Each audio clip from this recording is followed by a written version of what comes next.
ఎందరో అమరవీరుల ప్రాణత్యాగం వల్ల ఏర్పడిన తెలంగాణ రాష్ట్రంలో ఆ అమరుల స్మారకార్థం నిర్మించిన అమరవీరుల స్తూపాన్ని పట్టించుకునే నాథుడులేక పెచ్చులూడి పడుతున్నాయి.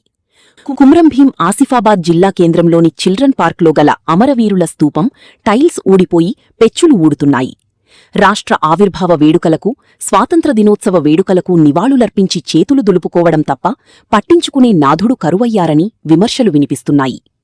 ఇప్పటికైనా ప్రజాప్రతినిధులు, అధికారులు స్పందించి తెలంగాణ రాష్ట్ర ఏర్పాటు కోసం విలువైన ప్రాణాలను అర్పించిన అమరవీరుల స్మారకార్థం నిర్మించిన స్తూపం పెచ్చులూడిన చోట పునరుద్ధరణ పనులు చేపట్టాలని స్థానికులు కోరుతున్నారు.